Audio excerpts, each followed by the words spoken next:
Welcome everyone to another episode of the Invisible InCourage Show. I'm Wayne Connell, founder and CEO of the Invisible Disabilities Association, and I'll be your host today. Today's guest is Lieutenant Commander Chip Lutz, U.S. Navy retired. He has a Master of Divinity, a Master of Science, a Master of Arts, and is a certified speaking professional. We're so excited for you to join us today, Chip. Thanks, Wayne. It's really good to be with you. Well, one might think that we would be talking about leadership and organizational behavior if you look at your background, and yet humor is the subject at hand. So Yeah. tell us a little bit about yourself and why humor. So give us your background. We'd like to learn, Lieutenant Commander and all these MS Oh, that is and so boring. That stuff is so boring. so But boring, right? Well, you almost have as many letters after your name as Karen Buxman, who has all these things. I know all these humor people, and I'm so excited about talking about it today. But why? So tell us a little bit about yourself, a little bit about your background, and then why humor has played such a defining role in your life. oh well, I'll start here. I'm the youngest of seven kids, and how humor has played a role in my family, in my life. It started at an early age. My dad was pretty funny. He was also kind of an a-hole, but it was always tempered by humor. It would kind of blow up, but then he'd have something funny to say afterwards. But in my family, it was kind of a be quick or die. Um, it was I don't want to say a cutthroat environment. There was a lot of love, but there was also a lot of quick-witted humor where if you said the wrong thing, somebody's gonna like go for your jugular, and you needed to have an appropriate response back. And if you didn't, that you lost the battle. So from an early from an early age, humor's always been a part in that environment. There was I don't want to say I don't know if it was always therapeutic humor, but it certainly was a loving environment that was a lot of fun. Even now, when we all get together, there's a lot of ribbing that goes on. Later in my life, pretty much, throughout my Navy career, humor always played a part in how I act and interacted with the people around me, and as well as how I led. I found that if you had a sense of humor, um, for you could order people to do things, if you were in charge, but if you had a sense of humor and you had a good disposition like that, you didn't have to order people to do things. People normally just, kind of wanted to do things that kind of more of a referent power base where, people just, they wanted to do stuff because they liked you. It was the likability factor. As a parent, humor always played I'm four kids. I got two grandkids. Humor always is factored in there on how we act and interact. One of my greatest joys is having all four of my kids there and have see them interacting and having fun and ribbing each other. And then they start to rib me, and then I tell them to go home.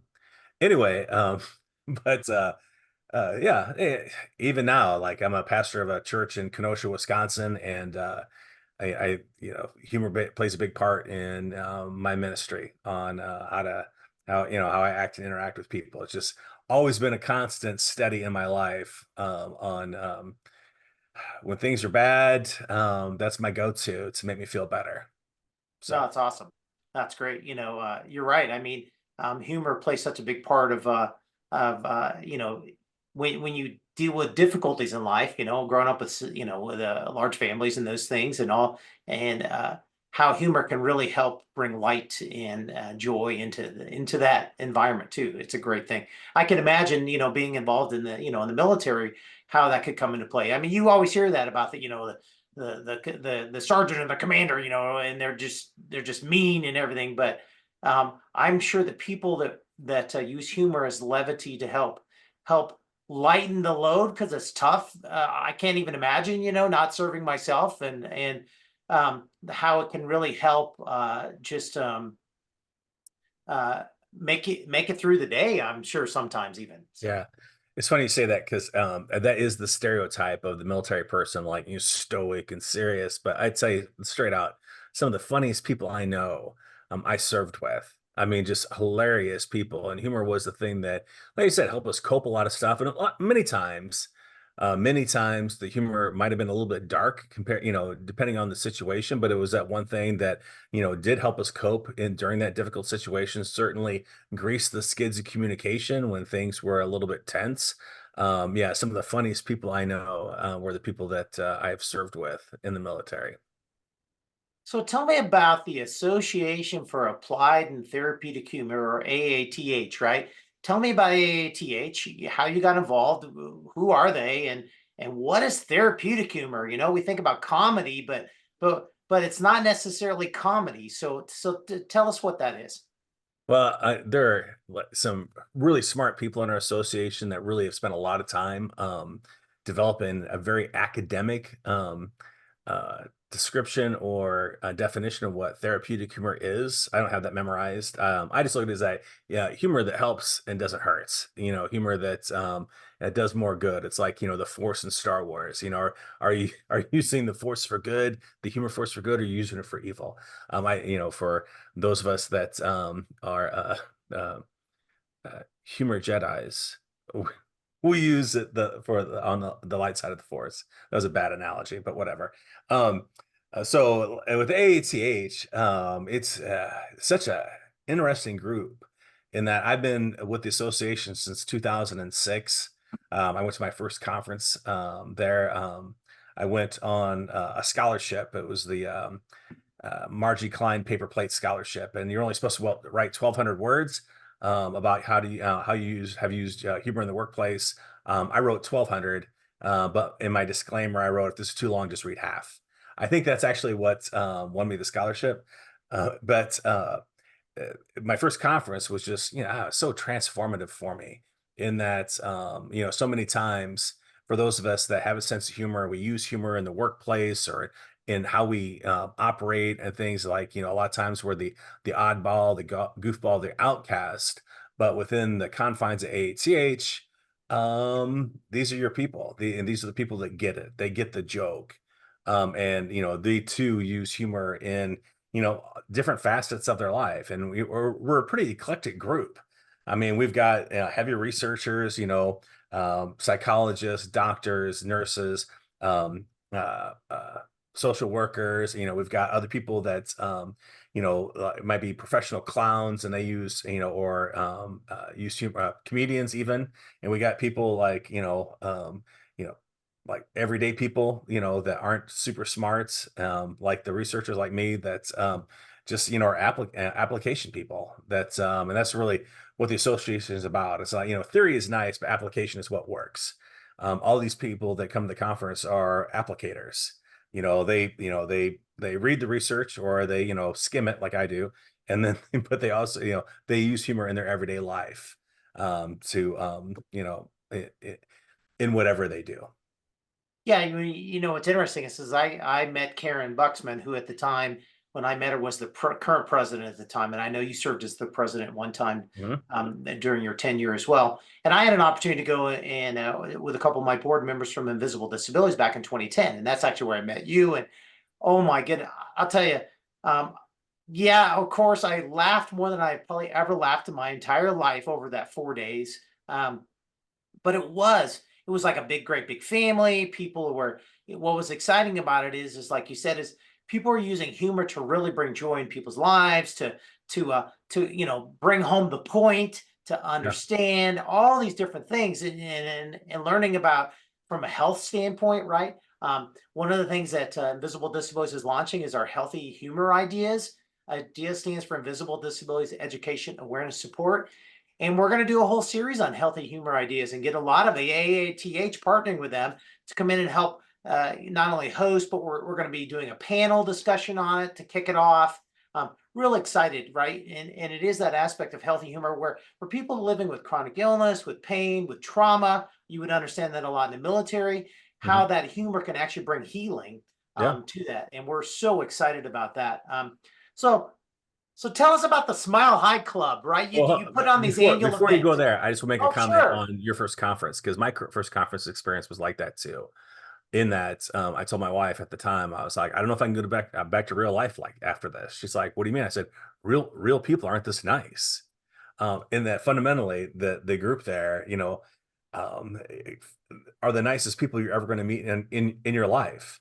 And everybody has bad days, and certainly when you go outside the confines of the conference, people go back to the real life, and you have trials and tribulations, and and stuff. But there, on those days, like you said, it is a very joyful experience, and you leave there with kind of a sense of euphoria that is hard to replicate anyplace else. Well, So, so I'm going to tell you another story about what happened to me in 2010. So I went out to California. It was at Disneyland, and my wife, who's been chronically ill since she was 27 back in 1991, was home by herself. It's always a tough time for me to be away for 4 days. To be away for a day is hard enough. And we actually had a major snowstorm.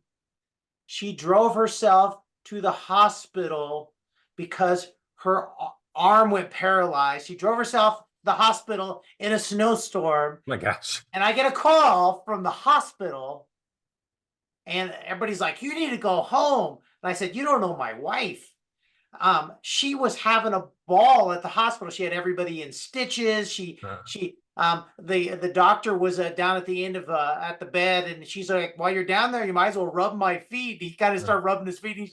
Oh, maybe I shouldn't be doing this, uh, But she was just, it was an amazing time, and I kind of felt bad, but I know my wife. She's like, "You need to be there, Wayne. You need to be mhm, there enjoying it." I'm okay. I got friends and family, friends that were there with her, and she's like, "You can't do anything by coming back and helping me, so you might as mhm. well enjoy it." And so it was one Yeah. of those really ironic things. I'm like, great, bad husband to hear something, but it's but you got to Nobody knows the understand my dynamics of a wife. relationship like you, Hey, so that's humor is so much part of our life. It is yeah. unbelievable part of our marriage and our life. And we're going to be celebrating 30 years here soon, and Oh, it's congratulations. very much it's what has allowed us. You talked about the dark humor that happens, and the whole issue of gallows humor. They kind of talk about that, and people with chronic illnesses have humor that other people don't get either.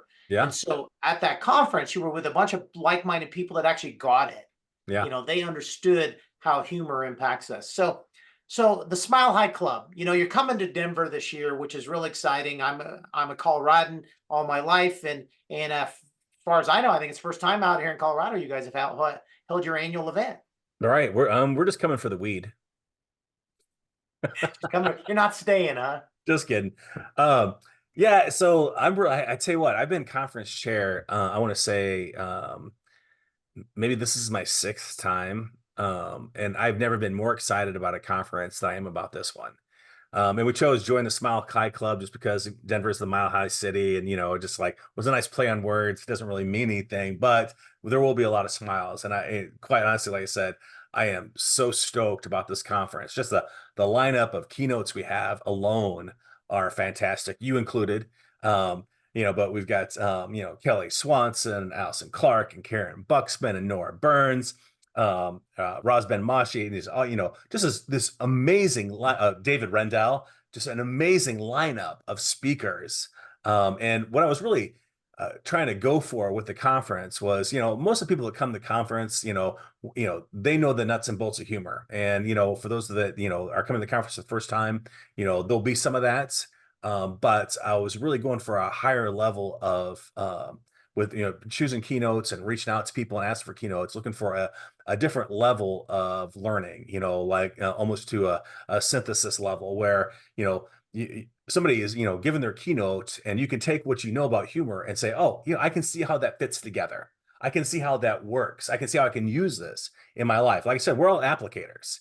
We use humor, and we're always looking for more tools in our toolbox and how to apply it in our lives in a healthy way. And like I said, this lineup of speakers is I might have to retire after this because I don't think I can do better. Oh, I don't no, think I can do better after this. no pressure for me at all. Oh my goodness, I've looked at the lineup of speakers, and this is I've done a lot of speaking. I've never spoken in front of a lot of professional speakers, which there are a lot of them there, and I'm pretty excited and scared to death at the same time. But I know how gracious they are as well, so Oh yeah. that's a good thing. Well, that's not the point. I mean, your message is a unique message and a message that people need to hear. And I think that's the key with, any of our speakers that are in there, breakout speakers or keynote speakers, is that, everybody's got a very unique message.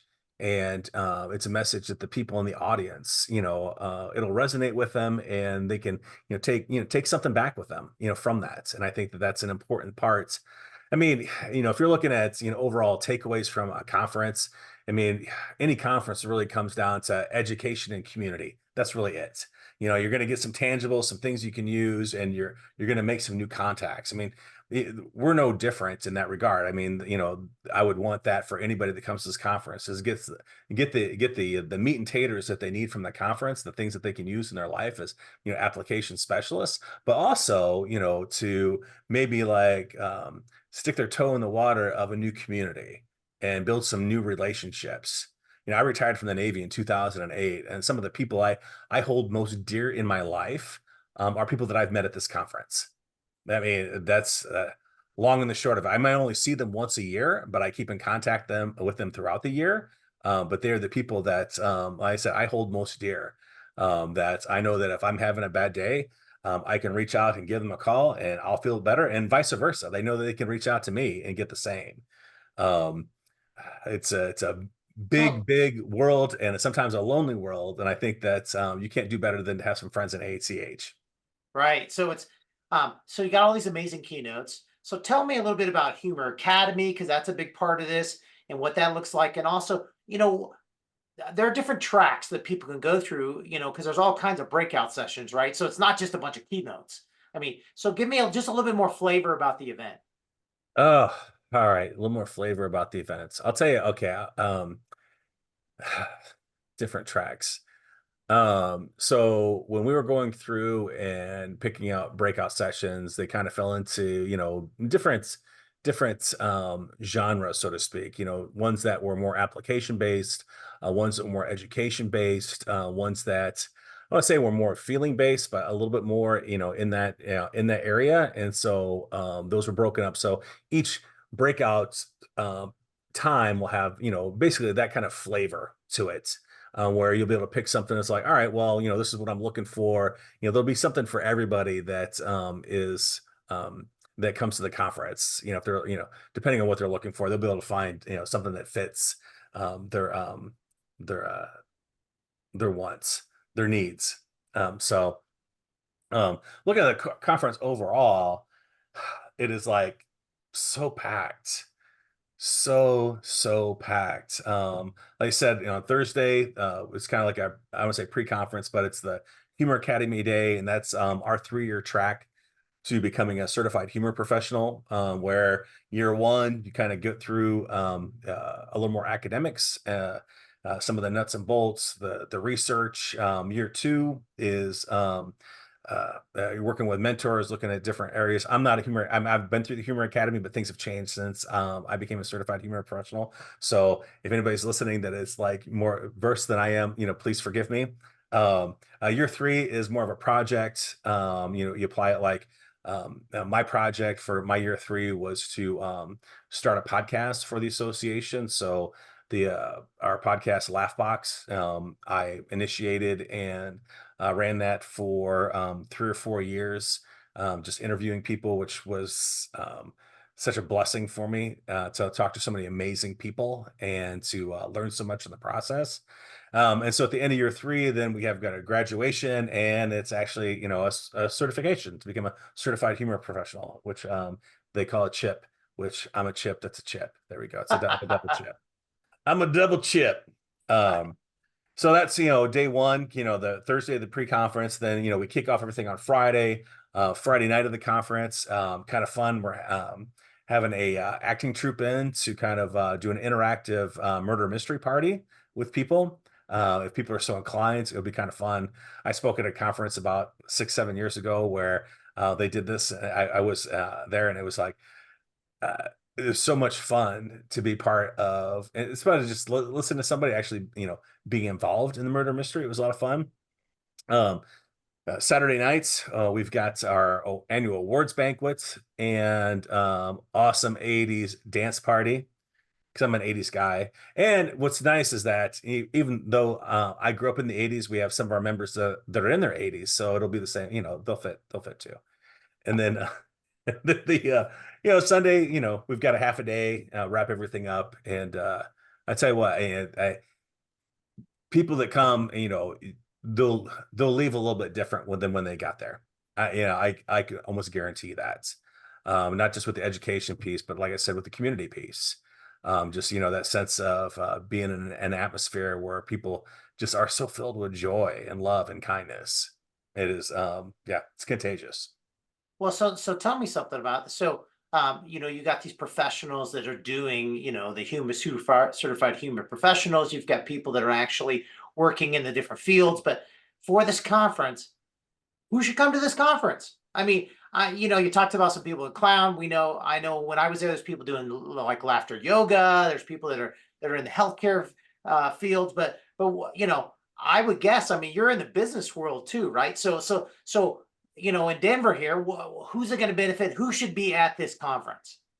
Everybody, the entire world should be at this conference. Right. Here's the thing that I think that we kind of fight within our society on like we we look at humor as a nice to have, not a need to have, right? However, if you look at any surveys, people want a boss that has a sense of humor. People want a spouse that has a sense of humor. People want to be around people that have a sense of humor. So we look at this as like, oh, that's nice to have, not a need to have. It's not frivolity. Humor is not frivolity. It is functional. All right. So, if you have an interest in, applied therapeutic humor, how to apply, humor in your life, even if, you're not funny. Believe me, my mom comes to the conference. She's a nurse practitioner. She's retired. But she comes to the conference. And my mom's not funny. I mean, I'll just lay that out there. I mean, but she appreciates humor. She was married to my dad for 52 years before he passed. And she will tell you that the reason they stayed married so long is because he always made her laugh. Um, so, if you have an interest in applied therapy, applied humor in your life, if you've used humor in your life, I mean, come to the conference. Nurses, doctors, psychologists, social workers, certainly, we have continuing education credits, where, come, if you need CEs, we got them, and you can get them at the conference. But if you're looking for ways to use it in your practice or use it in your life or use it in business, you'll get that as well. I mean, we've got a guy that's is doing a team building, breakout session, with Legos. You apply therapeutic humor, play, with Legos. So if you're, looking for something different, you're not going to get that at a regular conference. You're only going to find that at an AATH conference. I'll just almost guarantee that. Well, I think about it in the whole business world. I mean, when you've got a leader that actually is able to use humor in the appropriate way, we know that, right? There's ways where you can use it inappropriately, and that's one of the things that I like about the conferences. You learn about things like, you know, don't make fun of other people, right? I mean, that's not real humor. Mhm. Don't you don't have to be funny, like you said, but as Karen Buxman would always say, see funny, right? Yeah. And create learn how to make a toolbox, learn how to, uh, to use it, prep yourself when the difficulties come. It's good to know ahead of time to be prepared because the Yeah. difficulties in life are going to come, right? And we're Yeah. in a society so much anxiety and all these things that are going on, these invisible disabilities, as we would call them, that this is a great opportunity to take what you learn and go back and just help transform other people, right? Yeah, absolutely. It's funny you say that, Wayne. Like I said, my mom comes to the conference, and the first time she came to the conference was, I think, 7 years ago. Was the year my dad passed, and my dad passed in March, and the conference was in April, and I couldn't. I was on the road, so I couldn't make it. There was the one of the few years I couldn't make it to the conference, and I called her and I was like, "You should go to the conference." And she's like, I don't know. I think it's too late. And so I figured everything out, got her ticket, got her to the conference. And she will tell you straight out that being at the conference was the thing that helped her get through my dad's passing.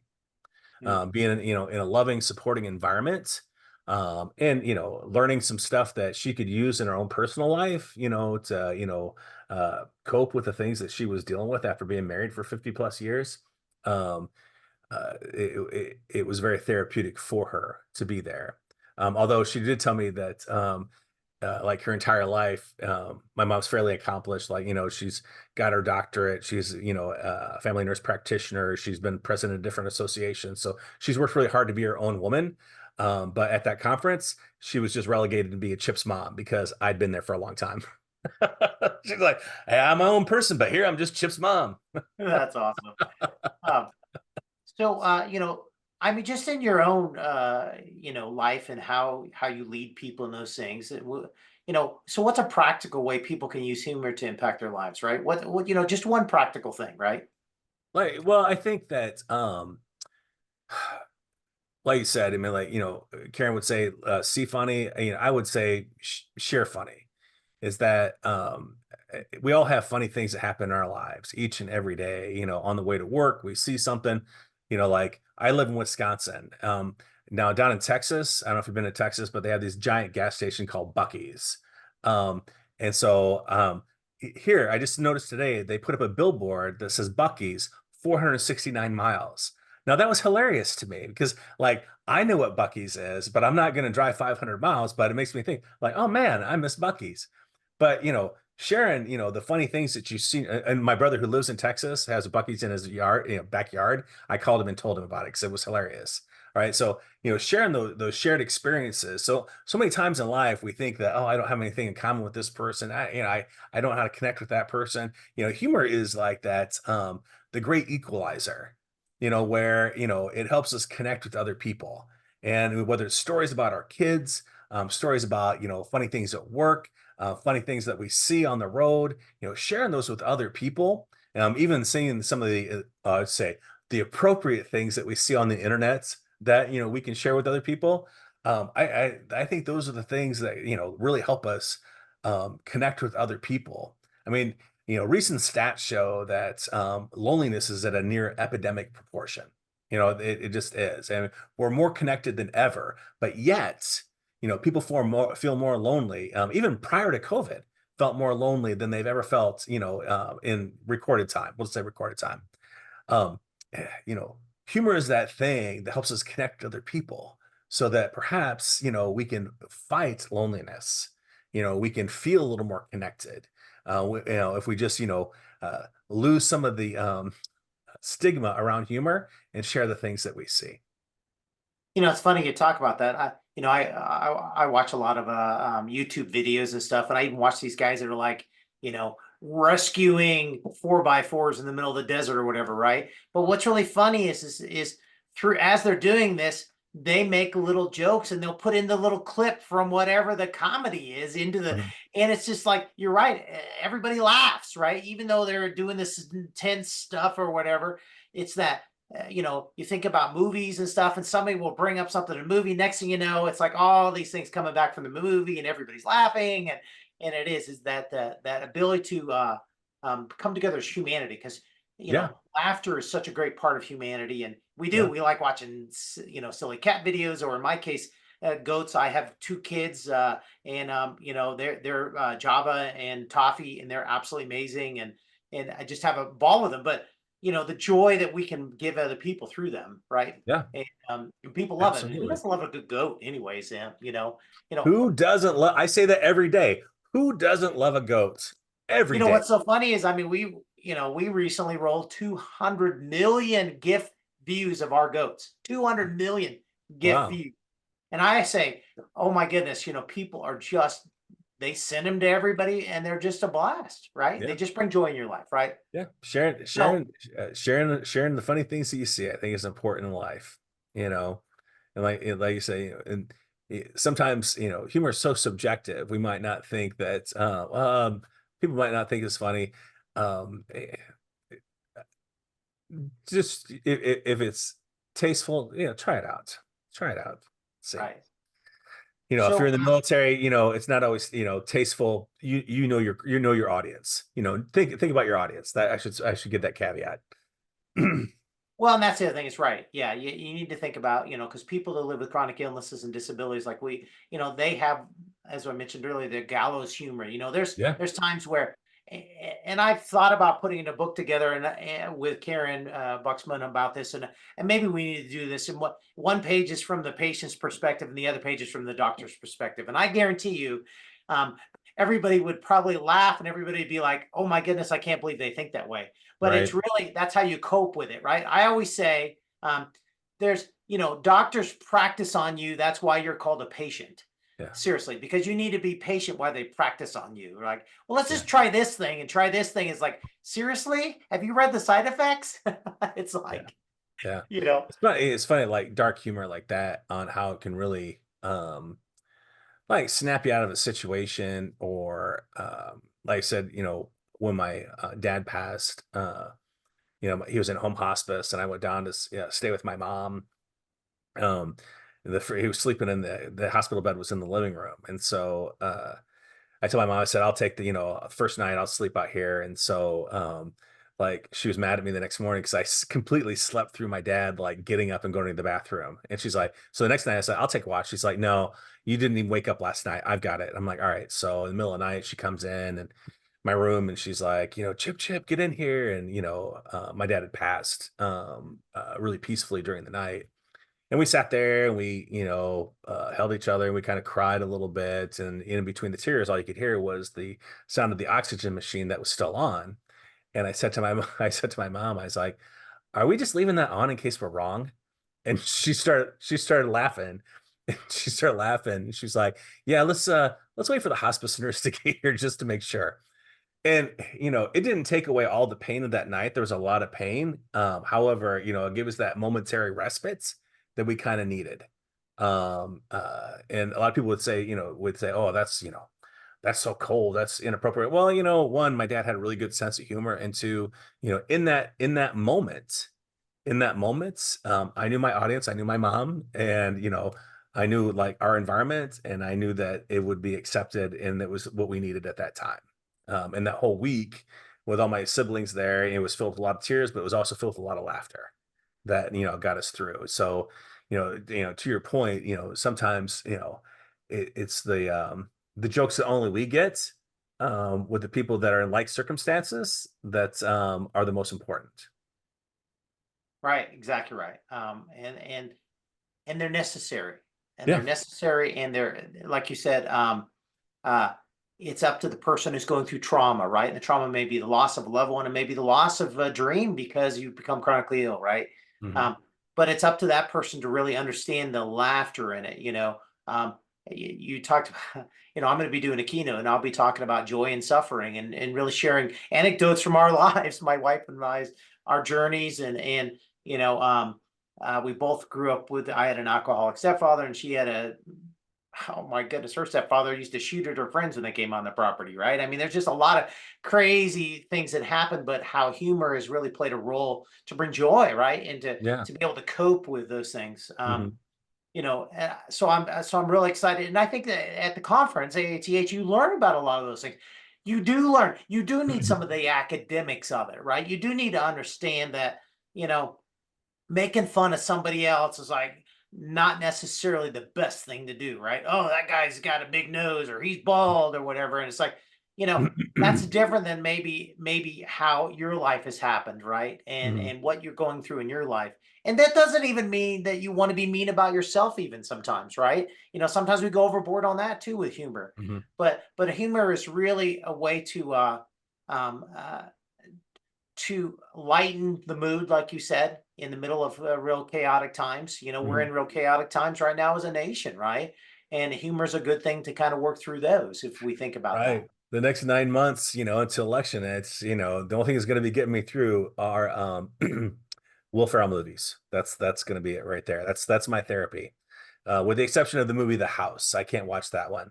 But the rest of them, Talladega Nights, um, uh, Old School, those are going to be my go-tos to make it through the election season. Right, exactly right. So, so what's a kind of a takeaway you think somebody will get from the conference, right? What's the one thing they're going to leave after this specific conference? You guys have put it together. You're like, okay, these are the people we're going to have speaking. What's the kind of obviously we want them to have the mile high smile, right? But what is that? What's that one or two things that they're going to leave and it's going to be kind of life changing, like you talked about? I've been to the conference; it changed my life. You've been to the Well, conferences many times.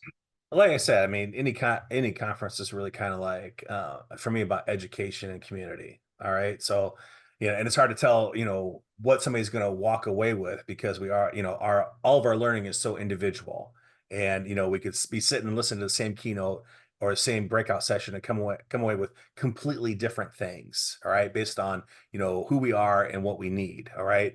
But so one thing I will guarantee is that you won't walk away empty minded. You will walk away with some new strategies on how to apply um I want to say apply humor, because I think that that's a given. I think that people walk away with maybe how to make more of an impact in their life, and for the people around them. I think that's one thing they'll walk away with. The other piece, like I said, is walking away with a group of people, knowing some people that you might not ever meet in the course of your life, and once you meet them, you could imagine how you could have lived without them in your life. That's how I look at the people within the that come to this conference. It's like I like I said, some of the people I hold most dear. To give an example, like when I did worked my first master's thesis was on humor in education, and so I had a lot of citations and stuff. And what was so cool is at my first conference, most of the people I cited in that thesis, I got to meet in person, and now they're my friends. And it's like how freaking cool is that? That these people that I had idolized, now it's like I'm in town. It's like, hey, want to get together for dinner? I'm like, well, yeah, of course. Why wouldn't I? Um, yeah. So I think people are going to walk away with that, and just walk away with that maybe a better perspective. No, I So love it. I mean, I made connections in 2010. I mean, I probably connected at more people at that event that I'm still connected with and love to see what they're doing and all the amazing stuff they're doing is than probably anything I've ever been to before. And I've been yeah. to a lot of leadership conferences and stuff, but you're right. It's just a different group of people. And you feel welcome from the moment you hit the door. Um, you will laugh like you've never laughed before. And um, as we learned lots of oxytocin and all these other things. And you do come away a little exhausted almost because of it, Oh because you've been yeah. so much adrenaline and all these other things. But so this is called the Invisible Encourage podcast and Invisible Encourage show. And one of the things we spell encourage, I-N courage. And the reason why is it's not about encouraging somebody to make it. It's about courage to get through something. And so we like to always ask the people that we're interviewing, what's one thing that gives you courage to make it through the day, not to make it through the month or the next 9 months or whatever you talked about, and make it through, the losses and everything, but just to make it through today.